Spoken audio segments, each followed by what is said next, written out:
کۆمیسیۆنی باڵای هەڵبژاردنەکان بە نووسراوێکی فەرمی داوای لە سەرۆکایەتی هەرێم کرد یاخود ئامادەی خۆی پێشاندا کەەوە ئەوان ئامادەن لە 18 دوی ساڵی 2024 بە دواوە دەست بکەن بە ئامادەکاریەکان یاخود ئامادەن بۆ ئەوەی کە لەو تاریخە بە دواوە هەڵبژاردنەکانی پەرلەمانی کوردستان بەڕێوە ببەن. لە دوجار بەڕێز سەرۆکی هەرێمی کوردستان ئەمڕۆ 3/8 ئەم مەرسومەی ئیمزا کرد کە ئێستا بۆ ئێوەی بەڕێز دەخوێنمەوە.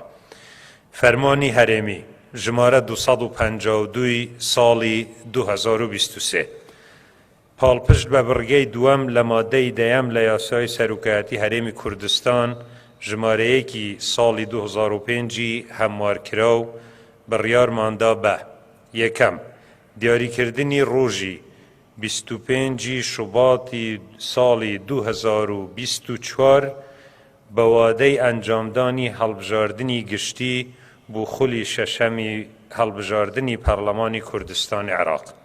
دووەم، گشت لایەنە پەیوەندیدارەکان پابەند دەبن بە ئەنجامدانی کاری پێویست بۆ هاوکاری و هەماهەنگی لەگەڵ کۆمیسیۆنی باڵای سربەخۆی هەڵبژاردنەکان بۆ جێبەجێکردنی ئەم فەرمانە. سێەم، ئەم فەرمانە لە ڕۆژی دەرچوونیەوە جێبەجێ دەکرێت و لە ڕۆژنامەی فەرمی بڵاو دەکرێتەوە.